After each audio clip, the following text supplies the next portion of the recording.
Hello friends, welcome back to ग्रोप मंत्रा। ग्रोप मंत्रा में आपका हार्दिक स्वागत है और हम और आप जुड़ चुके हैं ग्रोप मंत्रा से।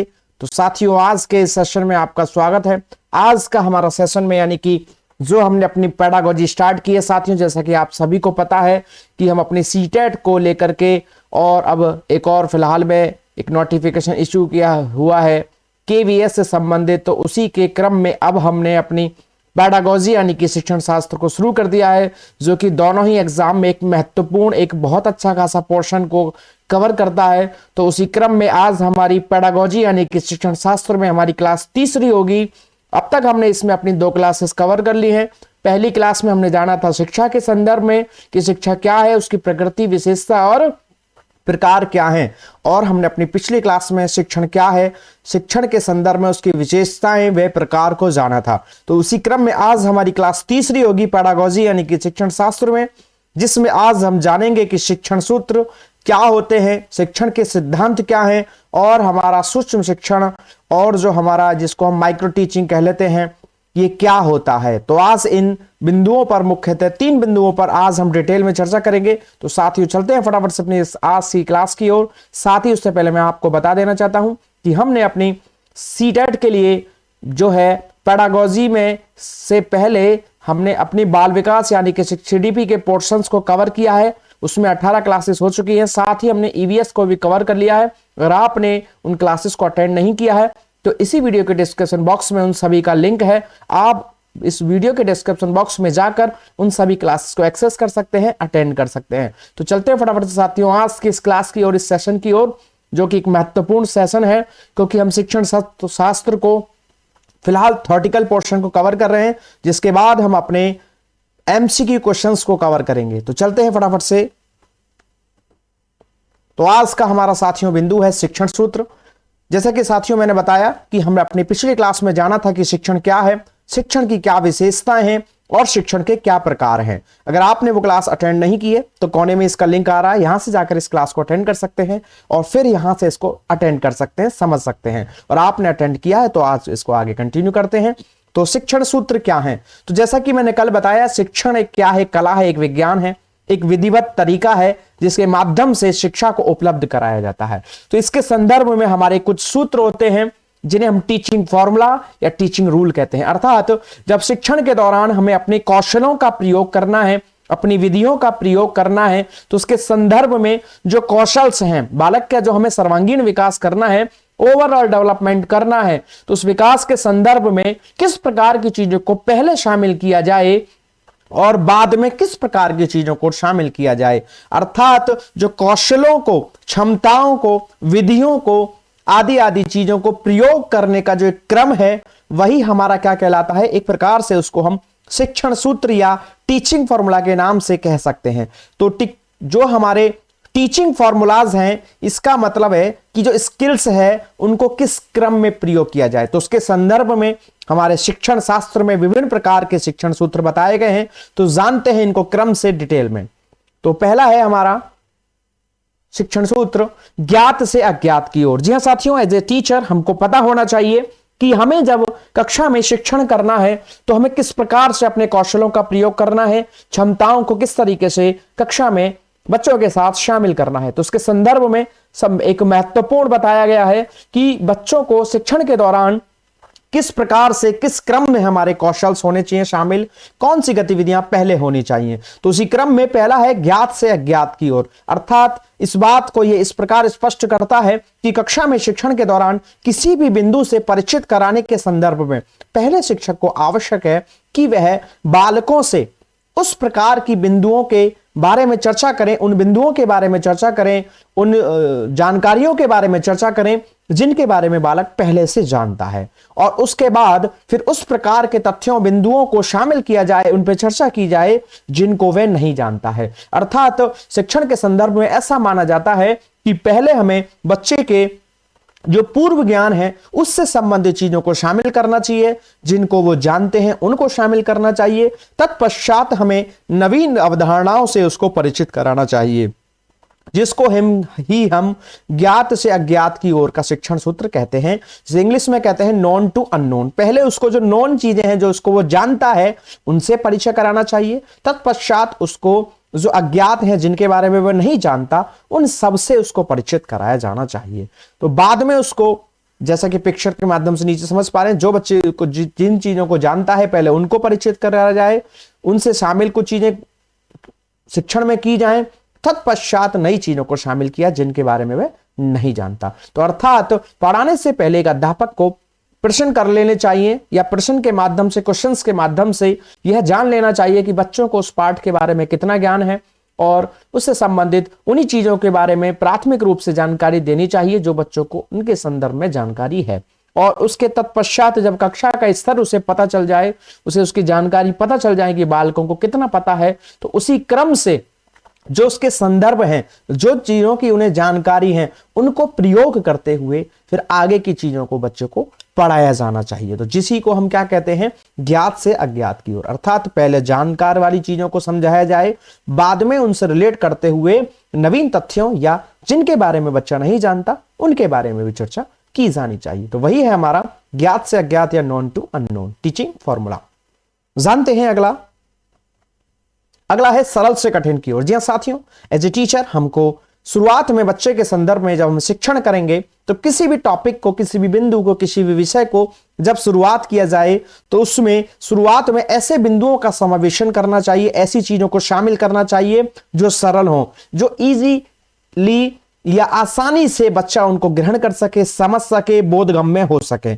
और उसके तत्पश्चात धीरे धीरे कठिनाई का स्तर बढ़ाते चले जाना चाहिए, और धीरे धीरे अंत में जो कठिनाई का जो उच्च स्तर है उसको सबसे अंत में शामिल करना चाहिए। तो इस प्रकार से विषय वस्तु का निर्माण किया जाना चाहिए। कक्षा में शिक्षण के दौरान उन बिंदुओं का समावेशन करना चाहिए जो सरल है, पहले उनका करना चाहिए, तत्पश्चात हमें अपने जो कठिन स्तर के बिंदु हैं उनको शामिल करना चाहिए। तो इसी को कहते हैं सरल से कठिन की ओर या इजी टू कॉम्प्लेक्स। अर्थात शिक्षण के दौरान हमें पहले उन बिंदुओं पर चर्चा करनी चाहिए जो बच्चे के समझ के लिए आसान है, जिनको बच्चा आसानी से समझ सकता है, और तत्पश्चात उसे कठिन स्तर की या उच्च स्तर की कठिनाई वाली चीजों को अवगत कराना चाहिए। तो अध्यापक को पहले सरल रचनाएं प्रस्तुत करनी चाहिए तथा उसके बाद उसमें थोड़ा सा ऊपर स्तर का या उच्च स्तर का, फिर धीरे धीरे और उच्च स्तर का, तथा अंत में जो बिल्कुल उच्च स्तर की रचनाएं हैं, मुश्किल रचनाएं हैं, चीजें हैं, शामिल हैं, उनको अंत में शामिल करना चाहिए। क्योंकि अगर अध्यापक शुरू में ही कठिन रचनाएं प्रस्तुत करता है तो बच्चे क्या होते हैं, एकदम से थोड़ा सा समझ नहीं पाते हैं, तो आगे की चीजों को समझना और कठिन हो जाता है। अगर शुरुआत में ही चीजें नहीं समझ में आएंगी तो आने वाली चीजें और भी अधिक कठिन बन जाएंगी, क्योंकि अभी की चीजें अगले स्टेप में कहीं ना कहीं काम आती हैं, अधिगम का स्थानांतरण होता है, तो कहीं ना कहीं अभी जो हम पढ़ रहे हैं वो अगले स्टेप में काम आएगी, और वर्तमान की चीजें समझ में नहीं आई तो अगली चीजें समझ में नहीं आएंगी। दूसरा नंबर, बालकों का इंटरेस्ट या रुचि भी कम होने लगेगी, और साथ ही बच्चों में भय का भाव भी पैदा होगा। इसलिए पहले उन चीजों को अवगत कराया जाए जो बच्चों को आसानी से समझाई जा सके, या बच्चों की समझ आसानी से उनको समझने की हो, या उनकी जो भी क्षमताएं हैं उनके अनुसार पहले चीजों को कराया जाए, फिर धीरे धीरे उच्च स्तर की चीजों को कराया जाना चाहिए। उसी को ही सरल से कठिन की ओर या easy to complex teaching formula के नाम से जाना जाता है। अगला है साथियों विशिष्ट से सामान्य की ओर। विशिष्ट यानी कि स्पेसिफिक, और सामान्य से मतलब जनरल। अर्थात शिक्षण के दौरान किसी भी बिंदु को, किसी भी पाठ को, किसी भी जो भी हमारा टॉपिक है उसके संदर्भ में जब शिक्षण किया जाए तो आवश्यक है कि शुरुआत में सर्वप्रथम ऐसे बिंदुओं पर जो मोटे मोटे खास खास बिंदु हैं उन पर चर्चा करनी चाहिए, तथा फिर धीरे धीरे उसमें सामान्य प्रकार की चीजों को भी शामिल करना चाहिए। अर्थात अध्यापक को पहले पाठ का विशिष्ट रूप प्रस्तुत करना चाहिए, जो उसके मेन पॉइंट्स हैं, मुख्य बिंदु हैं, आकर्षक बिंदु हैं, उन सब के बारे में थोड़ा सा उससे परिचय कराना चाहिए, तथा उसके बाद उसकी सभी प्रकार की जो चीजें हैं उसमें सामान्य हो, विशिष्ट हो, किसी भी प्रकार की चीजें हैं उनको बाद में प्रस्तुत करना चाहिए। क्योंकि बच्चे जब किसी भी चीज को विशिष्ट रूप से पहले देखते हैं तो फिर उसमें जब सामान्य जानकारियां भी उसको उपलब्ध कराई जाती हैं तो वो उनको भी ग्रहण कर लेता है। तो जैसे कि पहले किसी भी अट्रैक्टिव बिंदु जो होते हैं, या जो ऐसी चीजें हैं जो कहीं ना कहीं उसमें बार बार शामिल हो रही हैं, तो उन चीजों से पहले उसको परिचित कराया जाए, तथा फिर संपूर्ण जो भी चीजें हैं उनसे परिचय कराया जाए। तो इससे क्या होगा, बालक का संदर्भ एक स्थापित होता है, वो रेफरेंस कर पाता है, कनेक्टिंग कर पाता है, और इसके माध्यम से वह संपूर्ण चीजों को आसानी से समझ पाता है। इसी को ही विशिष्ट सामान्य की ओर का सिद्धांत या सूत्र कहा जाता है। जैसे कि एक टॉपिक पढ़ा रहे हैं, अगर कोई बिंदु पढ़ा रहे हैं तो उसमें एक शिक्षक क्या करता है, पहले वे जैसे हिंदी में कोई चैप्टर पढ़ाने जा रहे हैं अंग्रेजी में, तो उसमें शब्दार्थों को अच्छे से समझा दिया गया। शब्दार्थ जो होते हैं, वर्ड मीनिंग होते हैं, उसमें कुछ की पॉइंट्स हैं, कुछ ऐसे वर्ड हो सकते हैं, कुछ ऐसी मुख्य मुख्य पात्र हो सकते हैं, उनसे संबंधित कुछ चर्चाएं की जाएं और फिर डिटेल में उस चैप्टर को पढ़ाया जाए सामान्य रूप से। तो बच्चा क्या होगा, उसको उस पाठ को पढ़ने में बिल्कुल निश्चित तौर पर उसकी रुचि पैदा होगी, चीजों को समझ पाएगा, कई बार बिना शिक्षक की सहायता के भी अन्य बिंदुओं को समझ पाएगा और उनको रिलेट करते हुए अपने जो भी चीजें हैं उनको समझ पाएगा, अपना ज्ञान या अपने संज्ञान विकसित कर पाएगा। तो अर्थात विशिष्ट सामान्य की ओर पहले किसी भी चीज के जो स्पेशल पॉइंट्स हैं, स्पेशल बिंदु हैं, जो आकर्षक चीजें हैं किसी भी चीज की, उनसे अवगत कराया जाना चाहिए तथा बाद में फिर उसकी संपूर्ण जो भी विषय वस्तु है, जो भी चर्चा करनी है, उसको सामान्य स्तर पर किया जा सकता है। लेकिन पहले कुछ स्पेशल पॉइंट से उसको परिचित या स्पेशल बिंदुओं को, आकर्षक बिंदुओं को शामिल करना चाहिए, तत्पश्चात सामान्य रूप से या वृहद रूप से उसको शामिल करना चाहिए या शिक्षण किया जाना चाहिए। तो यही है हमारा स्पेसिफिक टू जनरल। जानते हैं अगला, मूर्त से अमूर्त या स्थूल से सूक्ष्म की ओर। बिल्कुल साथियों, मूर्त यानी कि जो चीजें दिखाई देती हैं, स्थूल उनको माना गया है जो चीज बड़ी होती हैं। कहीं ना कहीं ये हमारा आगमन विधि का भी सूत्र की ओर इंगित करता है, इशारा करता है। हम आगे जानेंगे भी इसे, आगे आगमन विधि क्या है, निगमन विधि क्या है, वहां डिटेल में जानेंगे। लेकिन वर्तमान में हम सूत्र की चर्चा कर रहे हैं तो सूत्र को समझेंगे, बाद में उसको डिटेल करेंगे। तो मूर्त से अमूर्त कह लीजिए या स्थूल से सूक्ष्म कह लीजिए। जो मूर्त का मतलब होता है साथियों, जो हमारा कॉन्क्रीट है, अर्थात जिसको हम देख सकते हैं, छू सकते हैं, जिनका एक भौतिक स्वरूप हो, अर्थात जो विजिबल हैं, जिनको हम देख सकते हैं, छू सकते हैं, अर्थात जो हमारे सामने है, प्रत्यक्ष जिनका ज्ञान प्राप्त किया जा सकता है, उन सभी चीजों को मूर्त कहा जाता है। और अमूर्त का मतलब है जो एक कल्पना मात्र है, अर्थात जिनका कोई भौतिक स्वरूप नहीं है। अर्थात शिक्षण सूत्र क्या कहता है, मूर्त से अमूर्त की ओर। स्थूल से सूक्ष्म इसका मतलब वही है, समान है, इसका एक तरीके से पर्याय इसको मान सकते हैं। मूर्त को स्थूल माना जाता है और अमूर्त को सूक्ष्म यानी कि छोटी चीज माना गया है, और मूर्त को स्थूल यानी कि बड़ी चीज माना गया है।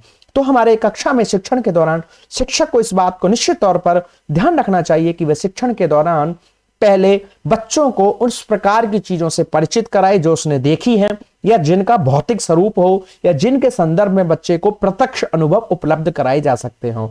तत्पश्चात उनसे संबंधित कल्पनाओं को, नियमों को आदि को समझाना चाहिए। इससे क्या होता है, बच्चा जब शुरुआत में देखी हुई चीजों के संदर्भ में जब काम करता है, संक्रियाएं करता है, तो स्कीमा में इनको आसानी से ग्रहण कर पाता है या संज्ञान विकसित करने में उसको आसानी रहती है, तथा फिर धीरे धीरे नियम बनाने पर वह उनको कठिनाई महसूस नहीं करता है या उनसे संबंधित नियमों को आसानी से समझ लेता है, क्योंकि उसके पास कुछ अपने प्रत्यक्ष अनुभव हो जाते हैं। तो मूर्त से मूर्त की ओर, जिसे हम कॉन्क्रीट टू एब्स्ट्रैक्ट भी कहते हैं, बच्चा सीधे सीधे उन चीजों के ऊपर तार्किक चिंतन नहीं कर सकता है, क्योंकि जब शुरुआत में बच्चा होता है तो उन चीजों के बारे में चिंतन नहीं कर सकता जिन चीजों को उसने कभी नहीं देखा है। तो इसके लिए आवश्यक है कि सबसे पहले बालक को उस प्रकार की चीजें दिखानी चाहिए जिनको उसने, जिनका एक कहीं ना कहीं भौतिक स्वरूप है या उसने उनको देखा है या उनको दिखाया जा सकता है। तत्पश्चात उसको अन्य प्रकार की या अमूर्त प्रकार की संकल्पना या नियमों आदि से परिचित कराया जाना चाहिए। जैसे कि शुरुआत में बच्चों को जोड़ करने के लिए सेब, मैंगो, पेंसिल या फिंगर काउंटिंग करके सिखाई जाती है, क्योंकि वो प्रत्यक्ष रूप से देखी जा सकती है, बच्चा देख देख के उनको काउंट कर सकता है। लेकिन क्या वह हमेशा निश्चित तौर पर ऐसी काउंटिंग करता नहीं, बाद में फिर वो अंकों के माध्यम से भी समझ लेता। 3 का मतलब आने वाले समय में जब वो 3 देख पढ़ता है, जब जो चिन्ह है हमारा 3 का, 2 का, 5 का, तो वो आसानी से समझ लेता है 3 का मतलब 1 2 3 कोई 3 चीज रखी हुई है। लेकिन वर्तमान में ये चीजें जब भी संभव है कि पहले उसको प्रत्यक्ष रूप से उपलब्ध कराया जाए, तो बाद में वह उन चिन्हों के माध्यम से भी अपना मन में उन प्रतीकों का निर्माण कर पाता है, प्रतिबिंबों का निर्माण कर पाता है और उससे संबंधित संक्रियाओं को कर पाता है। तो अर्थात मूर्त से अमूर्त या स्थूल से सूक्ष्म की ओर, जिसे हम कॉन्क्रीट टू एब्स्ट्रैक्ट कहते हैं, एक शिक्षण सूत्र है, बहुत ही महत्वपूर्ण और आवश्यक है। विशेषकर हमारे प्राथमिक स्तर पर इसका बड़ा ही विशेष महत्वपूर्ण माना जाता है, क्योंकि प्राथमिक स्तर पर बालक में अमूर्त प्रकार की तर्कणा नहीं होती है, अर्थात उसमें निगमनात्मक तर्कणा नहीं होती है। वो नियम के आधार पर चीजों को नहीं समझ पाता है, वह प्रत्यक्ष या जो चीजें उसके सामने हैं उनके आधार पर, यानी कि आगमनात्मक तर्कणा उसके अंदर होती है। इंडक्टिव रीजनिंग कर पाता है, अर्थात वस्तुएं अगर सामने हो तो वह उनके बारे में अच्छे से चिंतन कर पाता है, उनसे संबंधित परिकल्पना स्पष्ट कर पाता है, प्रतिबिंब के आधार पर चीजों को समझ पाता है। अर्थात इसी प्रकार से, यानी कि जब पहले प्रारंभ में भौतिक रूप से वस्तुएं दिखाई जाएं तथा बाद में फिर उनको नियमों के आधार पर भी समझाया जाए, या सिर्फ नियमों के आधार पर समझाया जा सके। तो इस प्रकार से जब हम शिक्षण करते हैं तो उसी को मूर्त से अमूर्त की ओर, या स्थूल से सूक्ष्म की ओर, या concrete to abstract teaching formula के नाम से जाना जाता है, जो कि प्राथमिक स्तर के लिए बहुत ही अच्छा माना जाता है। अगला है पूर्ण से अंश की ओर, यानी कि होल टू पार्शियल। बिल्कुल साथियों, कक्षा में शिक्षण के दौरान एक शिक्षक को आवश्यकता है कि वह शुरुआत में किसी भी चीज को पढ़ाने से पहले उसका एक संपूर्ण रूप से अध्ययन करे, एक सामान्य रूप से उसके बारे में, कंप्लीट के बारे में उसको दिखाए, समझाए, तथा फिर तत्पश्चात उसके पार्ट्स के बारे में, उसकी चीजों के बारे में डिटेल करना शुरू करे। तो पहले उसको एक संपूर्ण रूप से दिखाया जाना, बताया जाना चाहिए, समझाया जाना चाहिए, बाद में उसके जो भी पार्ट्स हैं, पर्टिकुलर उसके टाइप्स हैं, उसके बारे में बाद में समझाया जाना चाहिए। तो उसी को कहते हैं पूर्ण से अंश की ओर। जैसे शुरुआत में साथियों हम देखते हैं कि बच्चों को पहले विज्ञान पढ़ाया जाता है, क्या होता है, और भी अगर हम बात करें शुरुआत में तो उसको ईवीएस के माध्यम से पढ़ाया जाता है। और वो ईवीएस में क्या होता है, कहीं ना कहीं साइंस भी होती है, एनवायरमेंट भी होता है, हमारी एसएसटी भी होती है। फिर धीरे धीरे उसमें एसएसटी और साइंस में उसको डिवाइडेशन किया जाता है। फिर धीरे धीरे बड़ी कक्षाओं में साइंस को और डिवाइड कर दिया जाता है, जैसे कि जूलॉजी, बॉटनी, केमिस्ट्री में एसएसटी को ज्योग्राफी, फिजिक्स, ज्योग्राफी हो गया हमारा, हिस्ट्री हो गया, पॉलिटी हो गया, अदर इस प्रकार से डिवाइड कर दिया जाता है। तो ये धीरे धीरे हम क्या करते हैं, उसको अंश की ओर ले जा रहे हैं, डिवाइडेशन करते चले आ रहे हैं। तो अर्थात शुरुआत में किसी भी चीज के बारे में संपूर्ण रूप से बताना चाहिए, एक सामान्य अप्रोच में संपूर्ण रूप से उसको समझाना चाहिए, फिर धीरे धीरे उसके भागों के बारे में, उसके टुकड़ों के बारे में, उसके पार्ट्स के बारे में, उसके प्रकार के बारे में समझाया जाना चाहिए।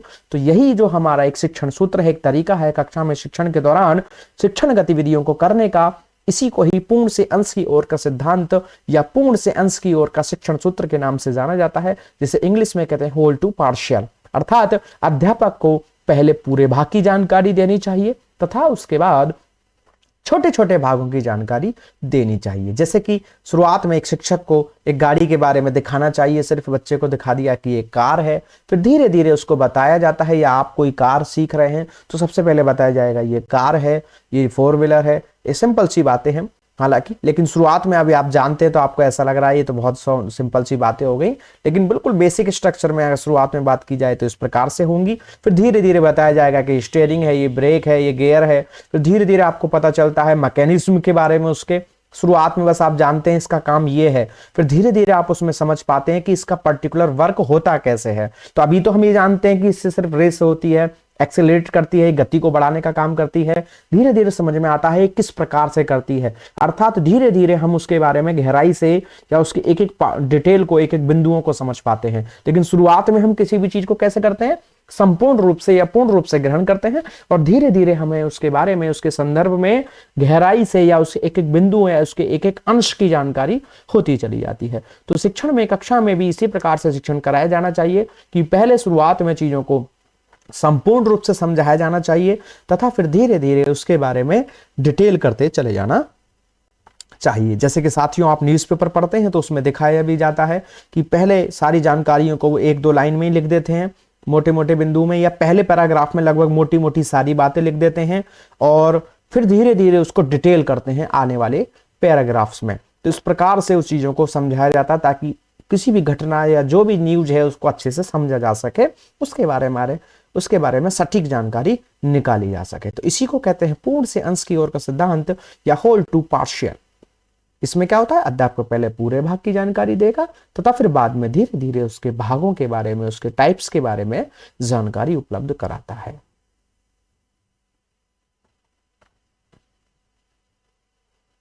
अगला है निश्चितता से अनिश्चितता की ओर, sure to unsure teaching formula है। अर्थात बिल्कुल जैसे ज्ञात से अज्ञात है, लगभग वही बात है इसमें कि पहले बालक को उस प्रकार की चीजों को समझाना चाहिए, यानी कि नए कॉन्सेप्ट्स को समझाने में बालक को क्या रहता है, हमेशा कंफ्यूजन रहता है।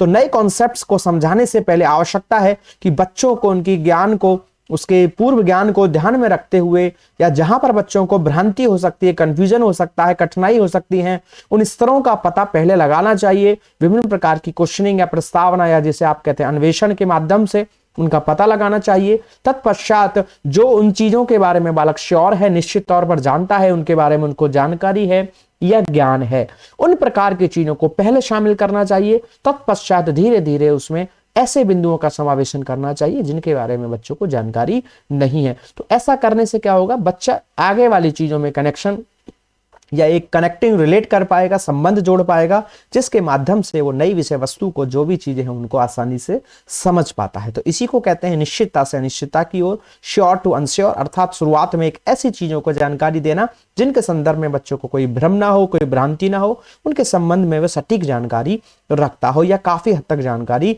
रखता हो। तत्पश्चात उन बिंदुओं के बारे में चर्चा करना, इन बिंदुओं को शामिल करना जो उस बालक के संदर्भ में बिल्कुल नए हैं या जिनको वे नहीं जानता है। तो इस प्रकार से अगर कक्षा में शिक्षण किया जाता है तो बच्चा निश्चित तौर पर आने वाली चीजों में अपना पूर्व ज्ञान को स्थानांतरण कर पाता है, नई चीजों के साथ कनेक्ट कर पाता है और आसानी से चीजों को समझ पाता है, ग्रहण कर पाता है, और उसकी जो बोधगम्यता है, जो समझ है, वो विकसित होती है और उसको चीजों को करने में आसानी होती है। जैसे किसी नई वस्तु के बारे में समझाने के लिए किसी जानवर से वस्तु से संबंध जोड़कर उसको समझाना, कोई भी चीज है उसके बारे में बता रहे हैं तो किसी जानवर के बारे में अगर हम पढ़ा रहे हैं और वो जानवर बच्चे ने कभी नहीं देखा, तो उसके जैसा कोई जानवर अगर हो जो बच्चे ने कभी देखा हो या उसके आसपास उपलब्ध हो, तो हम उससे संबंध करके थोड़ा सा जोड़ के बता सकते हैं। जैसे जंगली कुत्ता होता है और एक होता है कुत्ता, तो जंगली कुत्ता कहीं ना कहीं जो हमारे एक सामान्य कुत्ता है उससे अंतर है उसमें,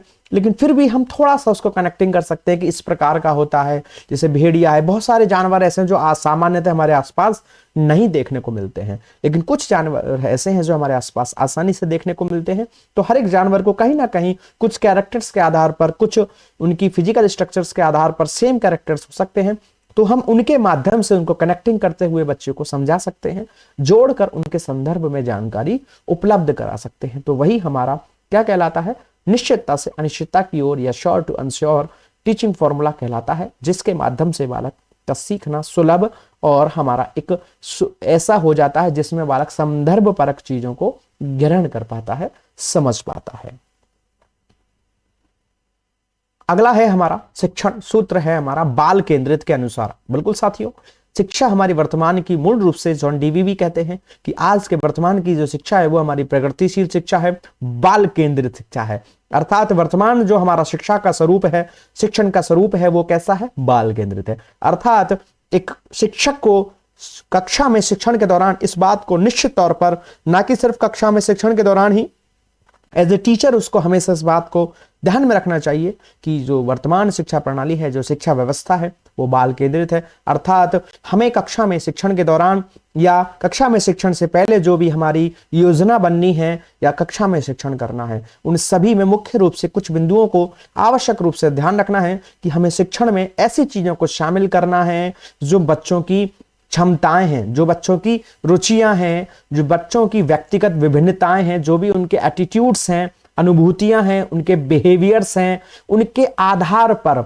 उनको ध्यान रखते हुए, उनको अपना मुख्य आकर्षक बिंदु मानते हुए अपनी शिक्षण योजना को तैयार करना चाहिए और कक्षा में शिक्षण करना चाहिए। तो इस प्रकार की शिक्षण व्यवस्था को ही, इस प्रकार से बिंदुओं को, शिक्षण तथ्यों को, बिंदुओं को शामिल करने को ही क्या कहा गया है, बाल केंद्रितता का सूत्र कहा गया है। अर्थात बालक को मुख्य स्थान देते हुए बालक की रुचियों, इच्छाओं, उसकी जो एटीट्यूड्स हैं, अभिप्रेरणा है, उसकी अनुभूतियां हैं, इन सभी चीजों को मुख्य रूप से ध्यान में रखते हुए जब हम अपनी शिक्षण जो भी विधियां हैं, जो भी शिक्षण योजना है, उसको तैयार करते हैं, तो वह बाल केंद्रित कहलाती है। तो बिल्कुल साथियों, हमारे जॉन डीवी इसके समर्थक हैं, उन्होंने इस पे विशेष बल दिया है।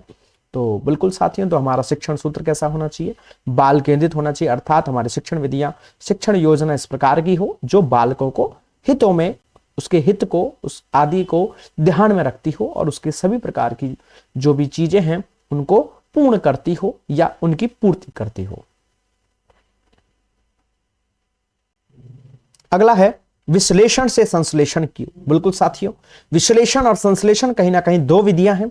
हम अपनी अगली क्लास में जानेंगे विभिन्न प्रकार की विधियों को, आगमन विधि क्या है, निगमन विधि क्या है, संश्लेषण विधि क्या है, विश्लेषण विधि क्या है, अन्वेषण विधि क्या है, विभिन्न प्रकार से हम अपना प्रोजेक्ट विधि आदि सभी को जानेंगे डिटेल में एक एक को। तो वर्तमान में हम शिक्षण सूत्र आदि पढ़ रहे हैं, तो उसमें थोड़ा सा बस इतना ही जानेंगे शॉर्ट, आगे उसका अगली क्लास में हम इसको डिटेल पढ़ेंगे। तो विश्लेषण और संश्लेषण से मतलब क्या है साथियों? तो विश्लेषण का मतलब होता है जब हम किसी चीज को टुकड़ों में तोड़कर उसका डिटेल्ड स्टडी करते हैं, उसको डिवाइडेशन करते हुए, उसका क्लासिफिकेशन करते हुए, जब हम उसके संदर्भ में उसकी जानकारियों की व्याख्या करते हैं, उसको समझने का प्रयास करते हैं, समझाने का प्रयास करते हैं, तो उसे विश्लेषण या एनालिसिस के नाम से जाना जाता है। और वहीं जब हम विभिन्न प्रकार की बिंदुओं को, चीजों को शामिल करते हुए किसी एक नई चीज की स्थापना करते हैं, निर्माण करते हैं, बनाने का प्रयास करते हैं, या उनको शामिल करते हुए नई चीजों को बनाते हैं, तो उसी को संश्लेषण यानी कि सिंथेसिस के नाम से जाना जाता है। इन शॉर्ट अगर हम कहना चाहें तो विश्लेषण का अर्थ होता है किसी भी चीज को टुकड़ों में तोड़ना, और संश्लेषण का अर्थ है कि उन टुकड़ों को जोड़ना। तो कई बार हम कैसे कक्षा में शिक्षण करते हैं कि पहले चीजों को तोड़ते हैं और फिर उनमें उनको जोड़ते हुए एक नई संकल्पना विकसित करने का प्रयास करते हैं। तो इस प्रकार से हमारे कक्षा में शिक्षण होता है। जरूरी नहीं है कि विश्लेषण से संश्लेषण ही हो, कई बार ये संश्लेषण से विश्लेषण की भी ओर हो सकता है। बस इसमें इतना समझना है कि विश्लेषण अगर कह रहा है तो पहले चीजों को तोड़ा जा रहा है, डिवाइडेशन किया जा रहा है, क्लासिफिकेशन किया जा रहा है, फिर उन क्लासिफाइड मेथड के बाद उन चीजों को समझते हुए उनकी चीजों के बेसिस पर नई चीजों को समझने का, जोड़ने का, बनाने का प्रयास किया जा रहा है। तो वह विश्लेषण से संश्लेषण की ओर हमारा शिक्षण चल रहा है। एनालिसिस टू सिंथेसिस कहलाता है। साथियों, विश्लेषण से संश्लेषण या संश्लेषण से विश्लेषण हो सकता है, लेकिन साथियों याद रखना है, बिल्कुल मोस्ट इंपॉर्टेंट बात है कि कभी भी आगमन से निगमन या निगमन से आगमन कभी नहीं होगा, क्योंकि वो अपने आप में नियम से उदाहरण और उदाहरण से नियम की ओर है, वो नहीं हो सकती। लेकिन विश्लेषण से संश्लेषण या संश्लेषण से विश्लेषण की ओर चीजें चल सकती हैं। कक्षा में इस प्रकार से इन दोनों विधियों को प्रयोग करते हुए किसी भी बिंदु को, किसी भी तथ्य को समझाया जा सकता है। संदर्भ परक बनाने के लिए इस प्रकार से इन दोनों विधियों को शामिल किया जा सकता है। तो पहले किसी वस्तु के एक एक खंड के बारे में समझाया जाए तथा उसको फिर तोड़ते हुए सभी पक्षों के बारे में चर्चा करना, तथा अंत में उन पक्षों से मिलकर बनने वाली प्रक्रिया या उसको समझाने का या जोड़कर एक नया कॉन्सेप्ट मेकिंग करना, एक नया जो भी संकल्पना स्थापित करना है, तो वही हमारा क्या कहलाता है? विश्लेषण से संश्लेषण की ओर या एनालिसिस टू सिंथेसिस हमारा शिक्षण सूत्र कहलाता है। जैसे जब हम किसी कविता का अनुवाद करते हैं तो एक एक शब्द को तोड़ तोड़ कर लिखते हैं, अर्थात वह हम क्या कर रहे हैं? वहां पर विश्लेषण कर रहे हैं। तो जब हम शुरुआत में किसी भी कविता को या काव्य रचना को पढ़ते हैं तो एक एक शब्द को समझते हैं और उनको डिटेल करते चलते हैं, एक एक शब्द का क्या अर्थ है, और फिर उन शब्दों के अर्थों को जोड़ते हुए हम उसके बारे में संपूर्ण जानकारी निकाल पाते हैं। क्योंकि ऐसा कहा जाता है कविता और काव्य का एक बड़ा ही विशेष गुण है कि इसका एक अर्थ निश्चित नहीं होता है, अर्थात इनके कई अर्थ निकल सकते हैं। तो उन अर्थों को स्पष्ट करने के लिए प्रारंभ में हम उनका विश्लेषण करते हैं, एक एक शब्द का अर्थ जानते हैं और फिर उन शब्दों के आधार पर उसका निष्कर्ष निकालने की कोशिश करते हैं, अर्थात हम क्या कर रहे हैं? संश्लेषण कर रहे हैं। हम पहले क्या करते हैं? किसी भी चीज की व्याख्या करते हैं और फिर अंत में उस व्याख्या के आधार पर उसका उपसंहार, जो भी उपसंहार है, उसको निकालते हैं या कंक्लूड करने का उसको काम करते हैं। तो यही हमारा क्या है? हमारा विश्लेषण से संश्लेषण की ओर शिक्षण सूत्र कहलाता है।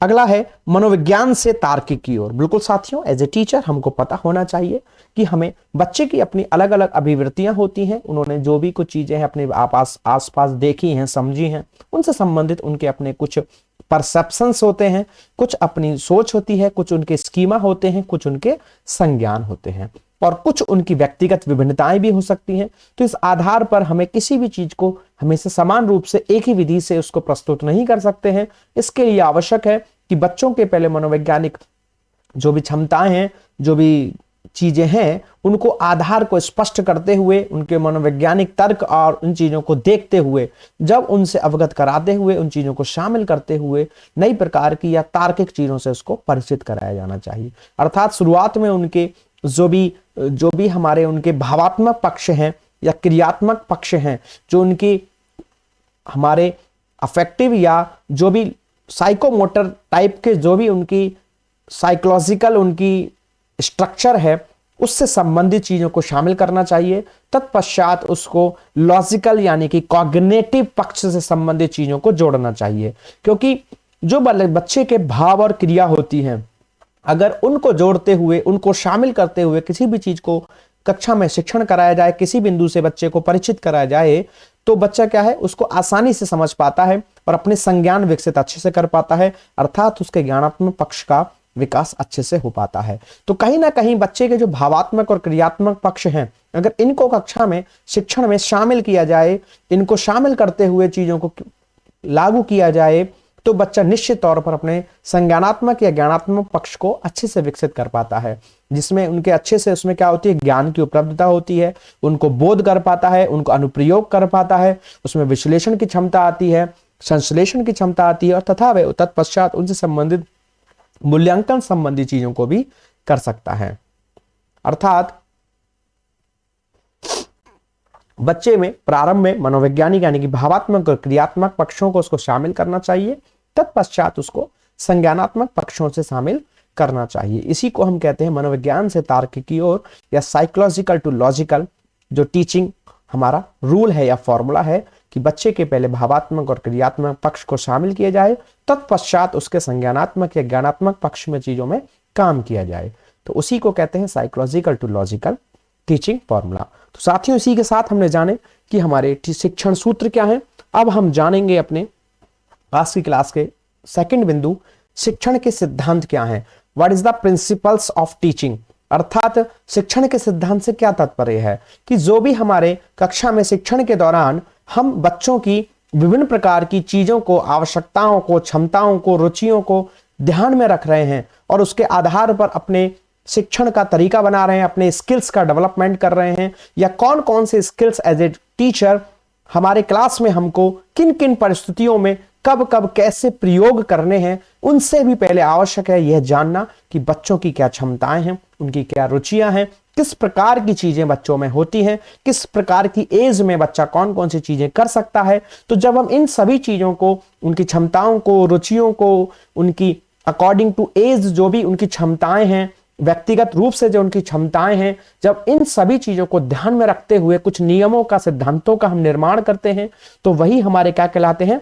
शिक्षण के सिद्धांत कहलाते हैं। तो कक्षा में शिक्षण के दौरान हमें किन बिंदुओं को मुख्य रूप से ध्यान रखना है, बालक के संदर्भ में किस प्रकार की चीजों को हमेशा बना के रखना है, या बालकों के संदर्भ में कौन कौन से बिंदु ऐसे हैं जो बहुत ही एसेंशियल है, महत्वपूर्ण है, तो उन बिंदुओं को ध्यान में रखते हुए जो भी हम अपनी एक नियमावली, एक निश्चित क्रम या एक निश्चित व्यवस्थित क्रम चीजों को परोसने का तैयार करते हैं, तो उसी को कहते हैं हमारे शिक्षण के सिद्धांत या प्रिंसिपल ऑफ टीचिंग्स। तो जानेंगे हमारे प्रिंसिपल ऑफ टीचिंग्स क्या हैं।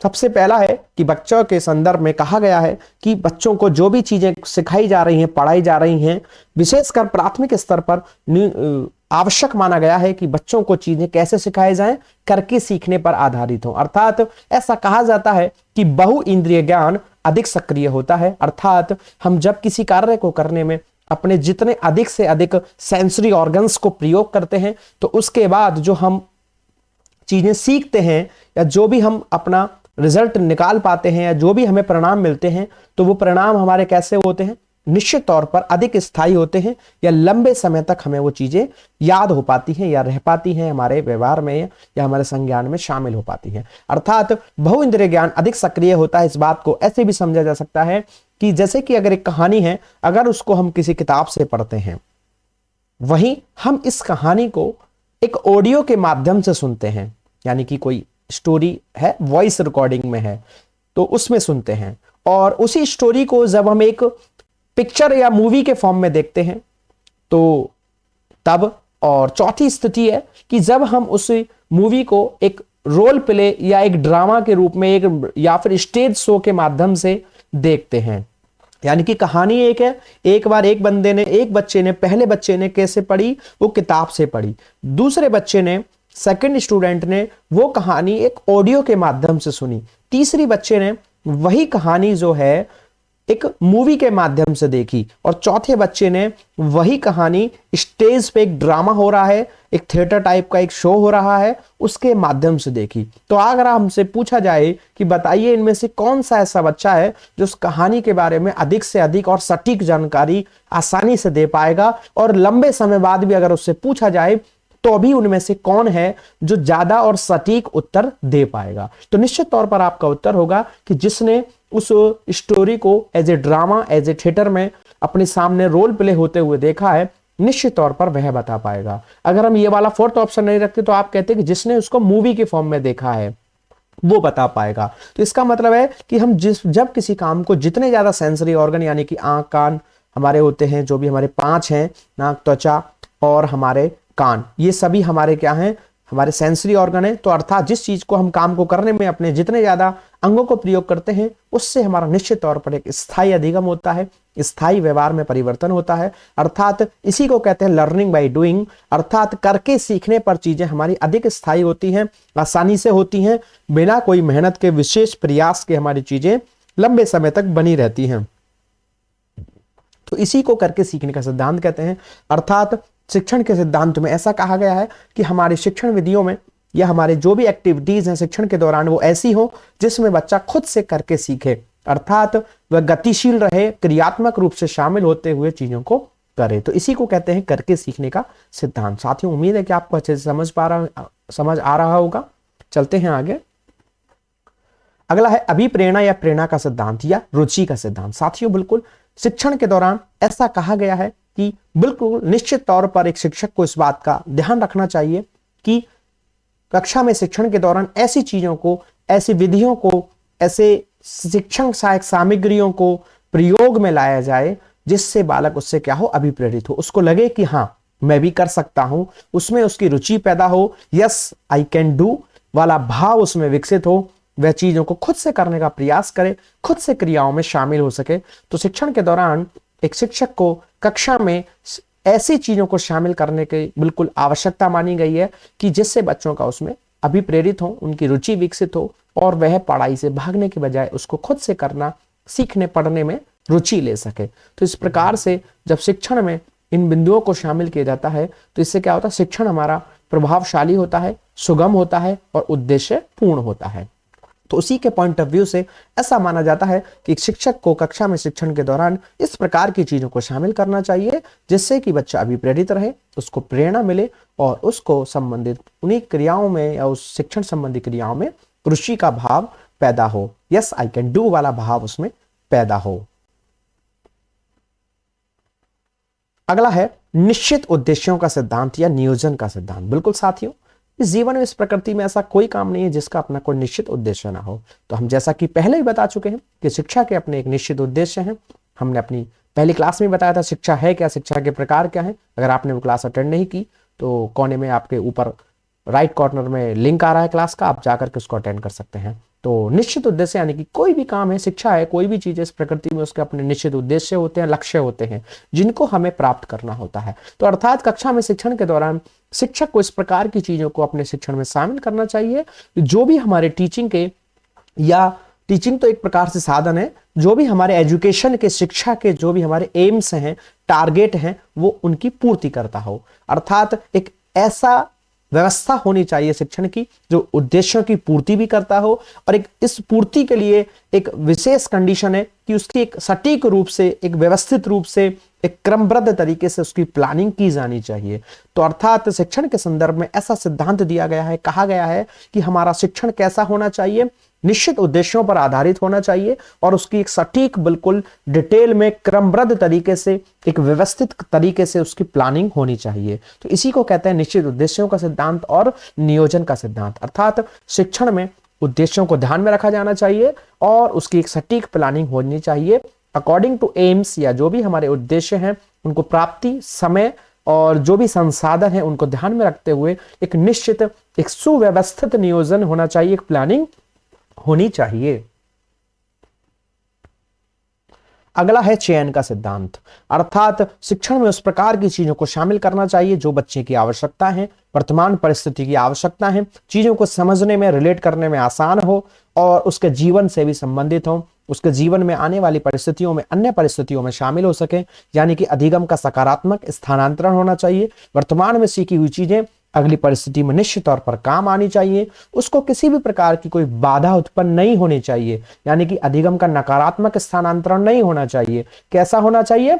अधिगम का सकारात्मक स्थानांतरण होना चाहिए। जैसा कि साथियों हमने मूल्यांकन चैप्टर में बहुत अच्छे से पढ़ाया है कि अधिगम के स्थानांतरण आदि क्या होते हैं। अगर आपने वो क्लास अटेंड नहीं की है तो ऊपर देखिए राइट कॉर्नर में लिंक आ रहा है मूल्यांकन क्लास का, आप वहां से जाकर उसको अटेंड करिए। बहुत ही अच्छे से डिटेल में समझेंगे कि मूल्यांकन किसे कहते हैं और मोस्ट इंपॉर्टेंट चैप्टर है, क्योंकि पेडागोजिकल पोर्शन में इवैल्यूएशन यानी कि मूल्यांकन से संबंधित बहुत अच्छे क्वेश्चंस आते हैं।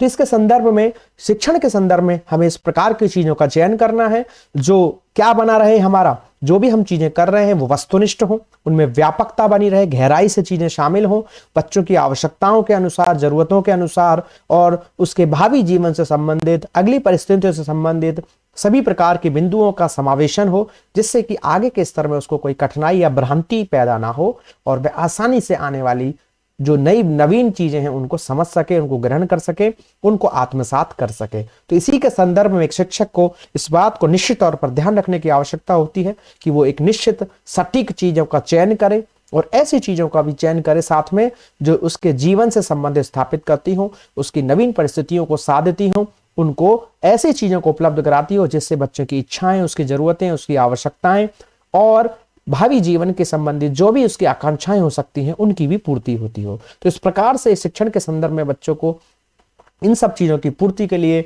जब इस प्रकार की चीजों को शामिल किया जाता है तो उसी को कहा जाता है चयन का सिद्धांत या जीवन से संबंधित स्थापित करने का सिद्धांत। अगला है आवृत्ति का सिद्धांत, लॉ ऑफ रिपीटिशन। बिल्कुल साथियों, क्योंकि हमारे साथ प्रकृति में दो चीजें हमेशा हमारे साथ जुड़ी होती हैं, एक होती है स्मृति और एक होती है विस्मृति। इस प्रकृति में हर व्यक्ति के साथ जन्म से ही दो प्रकार की क्रियाएं हैं जो बौद्धिक संरचना से संबंधित हैं, स्मृति और विस्मृति।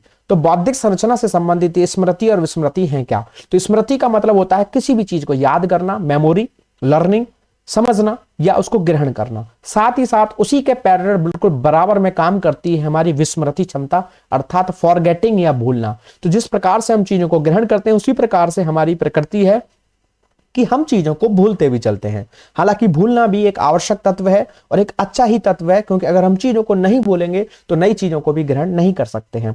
लेकिन कई बार कुछ चीजें उसके कारण ऐसी भी होती हैं जो हमारे लिए आवश्यक हैं, लाभकारी हैं या फायदेमंद हैं, या बिल्कुल उनको हमें जानना है, उनको अपने संज्ञान में बनाए रखना है निश्चित तौर पर। लेकिन विस्मृति के कारण वो क्या होती हैं, चीजें हमारे स्मृति से निकलती चली जाती हैं, हमारे संज्ञान से डिसअपियर होती चली जाती हैं। तो उसके संदर्भ में एक तर्क दिया जाता है कि अगर चीजों को समय समय पर बार बार किसी ना किसी माध्यम से रिपीट किया जा सके, रिपीट किया जाता रहे, उसकी आवृत्ति होती रहे, उसकी बार बार दोहराया जाता रहे, कभी कक्षा जो भी हमारे यूनिट टेस्ट होते हैं उनके माध्यम से, कभी फॉर्मेटिव असेसमेंट जिसे आप कह सकते हैं, कभी सममेटिव असेसमेंट के माध्यम से, कभी सामान्य प्रश्नोत्तर के माध्यम से, या विभिन्न प्रकार से पुराने चैप्टर्स को नए चैप्टर्स में कहीं कोई बिंदु आता है और वो पुराने किसी टॉपिक से कनेक्ट करता है तो उन पे एक बार रिवीजन कर दिया जाए, दोबारा से उनके बारे में शॉर्ट में भी अगर थोड़ा चर्चा कर लिया जाए। तो इस प्रकार से जब बिंदुओं को चर्चा किया जाए, बार बार कहीं ना कहीं किसी ना किसी प्रकार से बिंदुओं को रिपीट किया जाता रहे, तो उसी को कहते हैं आवृत्ति का सिद्धांत। अगर चीजों को बार बार किसी ना किसी माध्यम से, कभी शॉर्ट वे में, कभी डिटेल वे में, तो कभी कनेक्टिंग करते हुए, कभी टेस्ट या परीक्षा के माध्यम से चीजों को रिपीट किए जाता रहना चाहिए, जिससे क्या होता है कि हमारी आने वाली परिस्थितियों में जब वो बिंदु शामिल होते हैं तो हम निश्चित तौर पर उन बिंदुओं को भी याद रख पाते हैं। साथ ही नई परिस्थिति में जब वो चीजें शामिल होती हैं तो उनसे संबंधित समस्याओं को, चीजों को हल करने में क्या कठिनाई अनुभव नहीं करते हैं, आसानी से उनको समझ पाते हैं। जैसे कि अगर आप कोई भी क्वेश्चंस कर रहे हैं, बच्चे को पढ़ा रहे हैं, बोर्ड मास पढ़ा रहे हैं, तो अगर उसको एक बार डिवाइड मल्टीप्लाई जो भी हमारी प्रोसेसिंग्स है मैथमेटिकल अप्रोच की, जो बेसिक कैलकुलेशंस हैं, अगर उनको एक बार और अच्छे से डिटेल में कुछ हार्ड लेवल की चीजों को शामिल करते हुए समझाया जाए तो बोर्ड मास करने में बच्चे को आसानी होती है।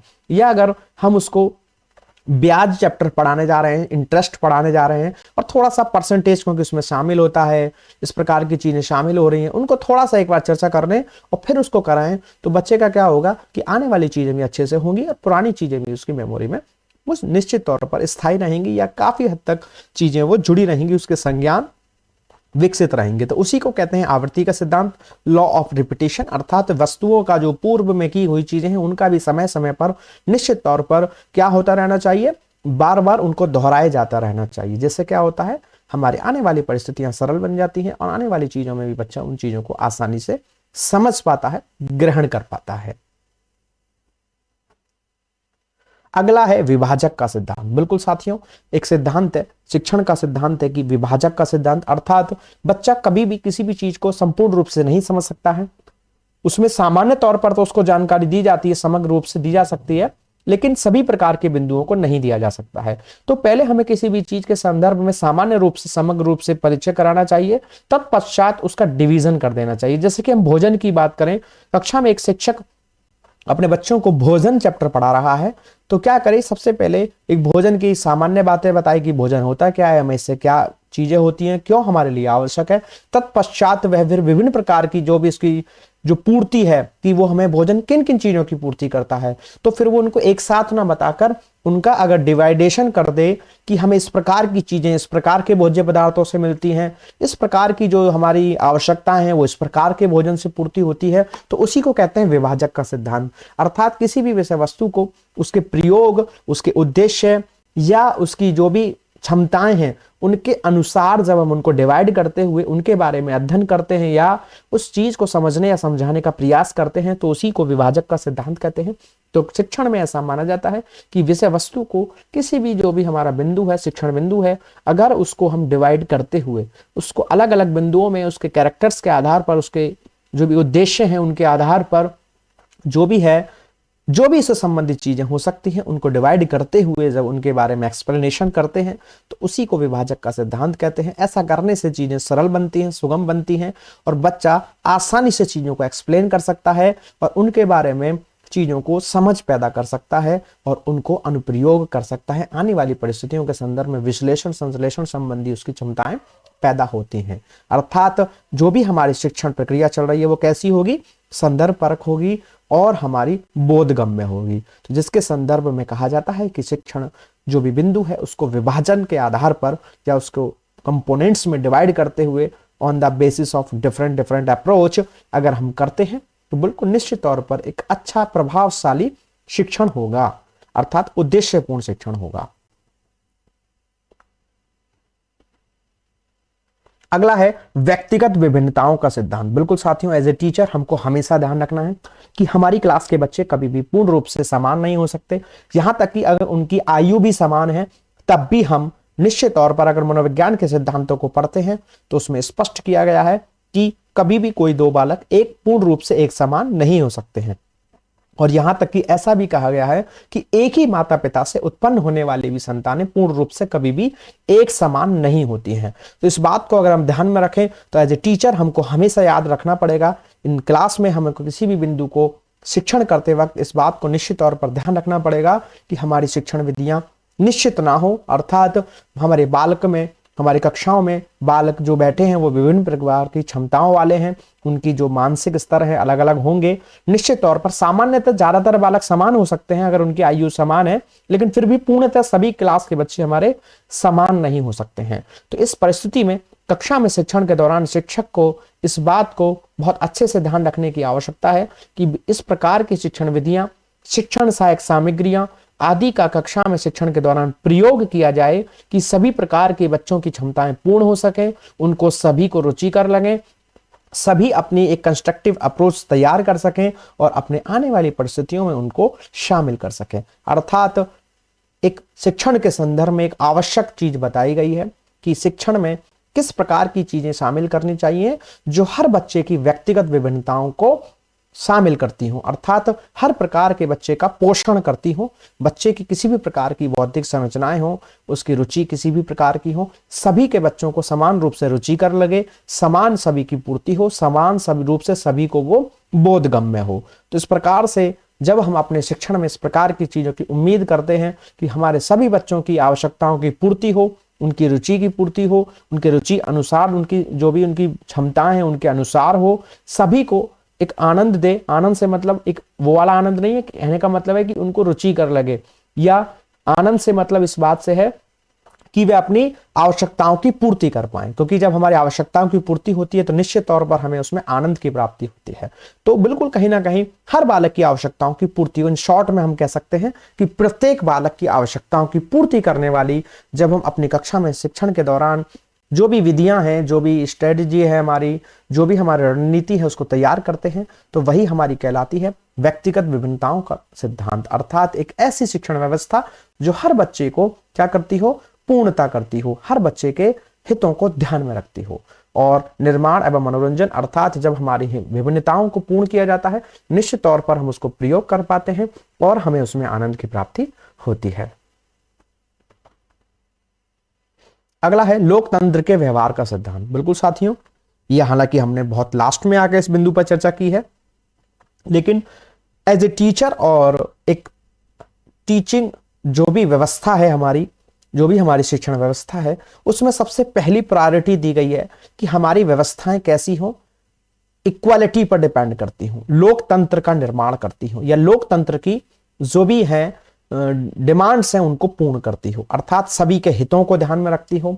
किसी भी प्रकार से हमारी शिक्षण व्यवस्था ऐसी ना हो, हमारे कक्षा में शिक्षण के दौरान चीजें ऐसी ना हो जो किसी भी प्रकार से किसी को पीछे रखती हो, किसी भी प्रकार से कोई भी भेदभाव ना हो, उसमें समान रूप से सभी प्रकार से सभी प्रकार के बच्चों को, कोई भी जाति, धर्म, रंग, क्षेत्र, किसी भी आधार से बालक कोई भी उससे पीछे ना छूटे, किसी भी प्रकार से कोई भी किसी के साथ भेदभाव नहीं होना चाहिए, समान रूप से सभी के लिए हमारी शिक्षण व्यवस्था होनी चाहिए। यहां तक कि किसी भी प्रकार की अगर बालक में कोई दिव्यांगता है तो उसके आधार पर भी उसमें कोई भी किसी भी प्रकार का भेदभाव नहीं होना चाहिए, क्योंकि आज के समय में हमारी वर्तमान शिक्षा समावेशी शिक्षा है और लोकतांत्रिक शिक्षा है। समावेशी शिक्षा का मतलब है कि मुख्य धारा से सभी को जोड़ना, एक ही शिक्षा व्यवस्था में सभी को शामिल करना, ताकि किसी में भी कोई हीन भावना पैदा ना हो, कोई भी किसी को अपना आप को कमजोर ना समझे, और सभी एक दूसरे से मिलकर शामिल होते हुए सभी प्रकार से अपना विकास करें, अपने संज्ञान का विकास करें और अपने सभी प्रकार के जो भी पक्ष हैं उनका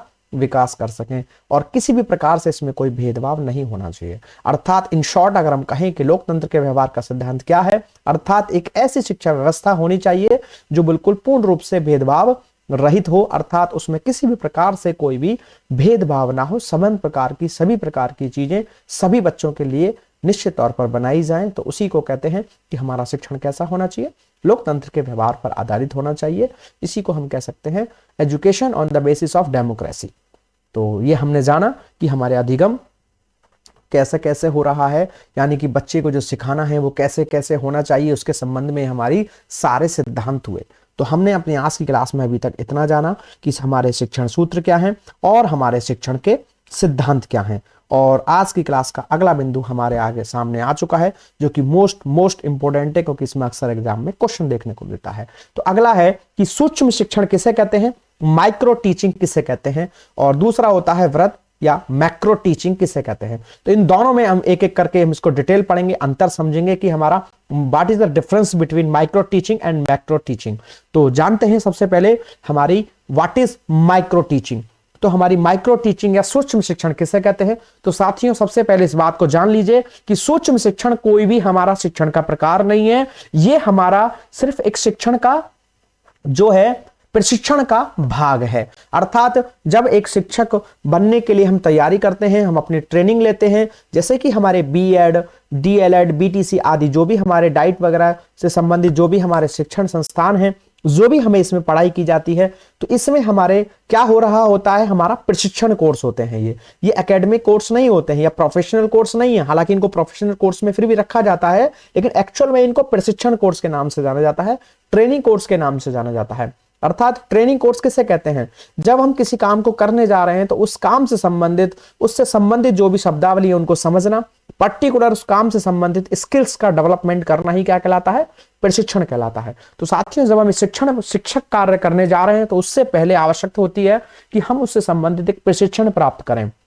तो कि हम क्या होते हैं, जब हम पीपल टीचर होते हैं, छात्र अध्यापक होते हैं, तो उस समय हमारे अंदर शिक्षण से संबंधित कौशलों को विकास करने के लिए एक प्रक्रिया से हमको होकर गुजरना पड़ता है। उसी प्रक्रिया को ही, उस शिक्षण के प्रकार को ही, हालांकि पूर्ण रूप से इसको शिक्षण का प्रकार नहीं माना गया है, इसको प्रशिक्षण का एक भाग माना गया है, जिसके द्वारा हम यह समझते हैं कि कक्षा में शिक्षण किस प्रकार से किया जाना चाहिए। तो उसे ही कहते हैं माइक्रो टीचिंग या सूक्ष्म शिक्षण। तो सूक्ष्म शिक्षण हमारे शिक्षण का कोई प्रकार नहीं है, महत्वपूर्ण बात है, याद रखनी है। यह हमारे प्रशिक्षण या ट्रेनिंग का भाग होता है। यह छात्र अध्यापक को प्रशिक्षित करने के लिए, ट्रेनिंग करने के लिए, स्किल डेवलपमेंट करने के लिए इसका प्रयोग किया जाता है। सूक्ष्म शिक्षण अध्यापकों को शिक्षण कौशलों का अभ्यास करने हेतु अपनाई गई एक प्रशिक्षण टेक्निक है। ये क्या है?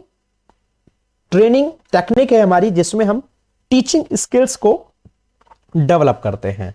यह शिक्षण का अति छोटा या एक छोटा सा रूप है, जिसमें वास्तविक शिक्षण की जटिलताओं को कम करने के लिए हर संभव प्रयत्न किए जाते हैं। साथियों, हमको आगे चल के अपनी एक बड़ी सी कक्षा को पढ़ाना है, बहुत सारे बच्चों को पढ़ाना है, तो उस प्रकार की चीजों को फेस करने से संबंधित एक एनवायरनमेंट डेवलप करने के लिए, उन स्किल्स को डेवलप करने के लिए छोटे स्तर पर, कम बच्चों के समूह में, छोटे छोटे बच्चों के समूह में, यानी कि छोटे बच्चों से मतलब आयु से मतलब नहीं है, कि कम संख्या के आधार पर, एक छोटी कक्षा के आधार पर जब उन कौशलों को विकसित करने का प्रयास किया जाता है, तो उसी को हम क्या कहते हैं? सूक्ष्म शिक्षण कहते हैं। क्या कहते हैं? सूक्ष्म शिक्षण कहते हैं। तो जिसके संदर्भ में, सूक्ष्म शिक्षण के संदर्भ में एलन को मुख्य रूप से जोड़ा जाता है। एलन हमारे सूक्ष्म शिक्षण के संदर्भ में, इसके संदर्भ में इनका नाम जोड़ा जाता है। तो एलन क्या कहते हैं सूक्ष्म शिक्षण के संदर्भ में? तो सूक्ष्म शिक्षण से तात्पर्य शिक्षण क्रिया के उस सरलीकरण लघु रूप से है, एक ऐसा सरल और छोटे रूप से है जिसमें थोड़े विद्यार्थियों वाली कक्षा के सामने कम समय में इसको संपन्न किया जाता है। कहने का मतलब है, एलन कह रहे हैं कि सूक्ष्म शिक्षण है क्या? तो कम समय में, कम बच्चों के सामने किसी भी एक छोटे से बिंदु को स्पष्ट करते हुए बड़े उद्देश्यों की पूर्ति के लिए आपको सामर्थ्यवान बनाने के लिए की गई एक क्रिया ही क्या है? हमारी सूक्ष्म शिक्षण कहलाती है। वहीं हमारे बी की पासी व MS ललिता क्या कहती हैं इसके संदर्भ में, कि जिसमें छात्र अध्यापकों से ये अपेक्षा या उम्मीद की जाती है कि उनके द्वारा किसी एक संप्रदाय को थोड़े से विद्यार्थियों को अल्प समय में या विशिष्ट शिक्षण कौशलों का प्रयोग करके पढ़ाया जाए। तो समान ही बात है दोनों की लगभग, अर्थात जब हम कम बच्चों में, थोड़े से बच्चों में, थोड़े से समय के लिए यही की जाती, ज्यादा लंबा ड्यूरेशन इसमें नहीं होता है, और बहुत छोटा सा बिंदु लिया जाता है, उसको जब हम कराते हैं और उससे हम अपने सभी स्किल्स का या कौशलों का विकसित करने का प्रयास करते हैं, तो उसी को ही सूक्ष्म शिक्षण कहा जाता है, जो कि कोई शिक्षण का प्रकार नहीं है। क्या है? एक प्रशिक्षण का एक भाग है, एक प्रक्रिया का एक पार्ट है, टीचिंग ट्रेनिंग का। सूक्ष्म शिक्षण के संदर्भ में इसका एक चक्र माना जाता है, जिसके संदर्भ में 6 स्टेप माने जाते हैं। इसमें सबसे पहले होती है योजना यानी कि प्लानिंग, उसके बाद होता है शिक्षण यानी कि टीचिंग, फिर होता है फीडबैक यानी कि प्रतिपुष्टि, फिर होता है पुनः योजना बनाई जाती है, उसकी रीप्लानिंग की जाती है, फिर दोबारा से शिक्षण किया जाता है, रीटीचिंग, फिर होता है पुनः प्रतिपुष्टि यानी कि रीफीडबैक। तो सबसे पहले योजना होती है, जो पहले से ही हमको बनानी होती है, ये कक्षा में शिक्षण के से पहले ही तैयार की जाती है। उसके बाद हम करते हैं कक्षा में पहले एनसीईआरटी के अनुसार जो हमारे सूक्ष्म शिक्षण के स्टेप है वो 5 है, जिसमें हम पहले योजना बना के लाएंगे अपने घर से या पहले से ही बनाएंगे कक्षा में घुसने से पहले। फिर हम क्या करते हैं, सबसे पहले शुरुआत के 6 मिनट हमारा शिक्षण सत्र होता है, जिसे टीचिंग सेशन कहा जाता है, जो 6 मिनट का होता है। फिर उसके बाद हम उससे संबंधित बच्चों की प्रतिपुष्टि निकालते हैं, फीडबैक सेशन चलता है जो कि लगभग 6 मिनट का होता है। उसके बाद हम दोबारा से 12 मिनट की रीप्लान सेशन होता है, फिर दोबारा से उस पर शिक्षण किया जाता है, रीटीच सेशन होता है, रीटीचिंग सेशन 6 मिनट का, और फिर पुनः उस पर प्रतिपुष्टि निकाली जाती है, रीफीडबैक सेशन चलता है 6 मिनट का। इस प्रकार से कुल मिलाकर हमारा जो सूक्ष्म शिक्षण है उसका समय अक्सर पूछा जाता है, तो उसके संदर्भ में एलन के अनुसार ये 36 मिनट का माना गया है। तो सूक्ष्म शिक्षण का समय कितना होता है? 36 मिनट का होता है। इसका फॉर्मूला भी है 6 + 6 + 12 + 6 + 6। तो इस प्रकार से ये 5 चक्रों से गुजरते हुए, 5 स्टेप्स से गुजरते हुए, 5 सत्रों से गुजरते हुए कुल 36 मिनट की प्रक्रिया मानी जाती है हमारी सूक्ष्म शिक्षण या माइक्रो टीचिंग, जो कि एलन से, इससे संबंधित एलन का नाम जोड़ा जाता है। तो साथियों, उम्मीद है कि आपको समझ में आया होगा कि सूक्ष्म शिक्षण किसे कहते हैं। यह कोई शिक्षण का प्रकार नहीं है, यह हमारे जो शिक्षण प्रशिक्षण है उसका एक पार्ट है, जिसको 36 मिनट का माना जाता है, जिसमें कुल 6 स्टेप होते हैं। पहला स्टेप योजना, फिर हमारा शिक्षण, प्रतिपुष्टि, पुनर्योजना, पुनर्शिक्षण और हमारा पुनः प्रतिपुष्टि होती है। इसमें एनसीईआरटी के अनुसार 5 है, क्योंकि पहला जो है योजना वो पहली बार तो हमें कक्षा में नहीं करनी है, वो कक्षा में घुसने से पहले का ही काम है। तत्पश्चात ये 5 स्टेप हमारे कक्षा के दौरान किए जाते हैं, इसलिए इसको 36 मिनट का माना जाता है। तो सूक्ष्म शिक्षण याद रखना है, ये 36 मिनट का होता है, 36 मिनट माइक्रो टीचिंग। अब हम दूसरा जानेंगे कि फिर हमारा वृहद या विस्तार शिक्षण किसे कहते हैं, या इसको कहते हैं मैक्रो टीचिंग। तो व्हाट इज मैक्रो टीचिंग? तो साथियों, ये हमारा वास्तव में शिक्षण का प्रकार है, ये कोई प्रशिक्षण का भाग नहीं है। जब हम एक शिक्षक बनते हैं तो कक्षा में जब जाकर हम अपना किसी भी बिंदु को बच्चों को समझाने का प्रयास करते हैं, अधिगम कराने का प्रयास करते हैं, तो जब हम एक बड़ी सी विस्तार वाली कक्षा में संपूर्ण सभी प्रकार के बच्चों को शामिल करते हुए काफी बड़ी क्लास में जब हम अपनी चीजों को समझाने का प्रयास करते हैं, अपने उद्देश्यों की प्राप्ति हेतु, जो भी हमारे शिक्षा के उद्देश्य हैं, जब उनकी प्राप्ति हेतु कक्षा में जाकर शिक्षण करते हैं, तो उसे मैक्रो टीचिंग के नाम से जाना जाता है। किस नाम से जाना जाता है? मैक्रो टीचिंग के नाम से जाना जाता है। वृहद शिक्षण का अर्थ है विस्तार तरीके से चीजों को पढ़ाना। वृहद शिक्षण में अध्यापक क्या करते हैं? एक ही समय में सभी छात्रों को या सभी छात्र छात्राओं को एक साथ बहुत सारी सूचनाएं प्रदान करते हैं। यह शिक्षण पूरी कक्षा को लेकर होता है, ना कि सूक्ष्म शिक्षण की तरह छोटे छोटे समूहों में होता है। इसमें समान रूप से सभी को लेते हुए शिक्षा के उद्देश्यों को ध्यान में रखते हुए शिक्षण कराया जाता है। वृहद शिक्षण व्याख्यान विधि पर मुख्यतः आधारित होता है, जिसमें हम व्याख्यान करते हैं। हालांकि अन्य चीजें भी जोड़ सकते हैं, प्रदर्शन विधि होगी, हमारी अन्य आगमन निगमन सभी प्रकार की चीजें भी शामिल होगी, लेकिन मुख्यतः कहने का मतलब है यहाँ पर जब हम किसी भी चीज को व्याख्यान करना चाहते हैं, डिटेल उसकी डिस्क्रिप्टिव नॉलेज बच्चों को उपलब्ध कराना चाहते हैं, विभिन्न प्रकार के उसके पक्षों से उसको शामिल अवगत कराना चाहते हैं, अर्थात हम शिक्षा के उद्देश्य या उस विषय वस्तु के उद्देश्यों के आधार पर जब कक्षा में जाकर शिक्षण करते हैं, तो वह हमारा मैक्रो टीचिंग कहलाता है। क्योंकि इसमें क्या होता है, छात्रों की संख्या अधिक होती है, एक सामान्य कक्षा होती है, अर्थात जब हम एक शिक्षक के रूप में कक्षा में शिक्षण करते हैं तो वह मैक्रो टीचिंग कहलाती है। और जब ऐसे प्यूपल टीचर या छात्र अध्यापक के रूप में कक्षा में शिक्षण कर रहे हैं, छोटे छोटे समूहों में शिक्षण कर रहे हैं, तो उसे माइक्रो टीचिंग के नाम से जाना जाता है। तो साथियों, इसी के साथ उम्मीद है कि आपको आज की क्लास अच्छे से समझ में आई होगी। अगर आपको हमारी क्लास अच्छी लगी तो प्लीज वीडियो को लाइक करें एंड शेयर करें। अगर आपने अभी तक चैनल को सब्सक्राइब नहीं किया है तो प्लीज चैनल को सब्सक्राइब भी करें। तो साथियों, इसी के साथ मिलते हैं आपसे अपनी अगली क्लास में अपने एक नए टॉपिक के साथ। तब तक आप इसी प्रकार बने रहें, पढ़ते रहें और सीखते रहें। Okay bye, thank you, thanks for watching. Don't forget to like and share the video. Please subscribe the channel.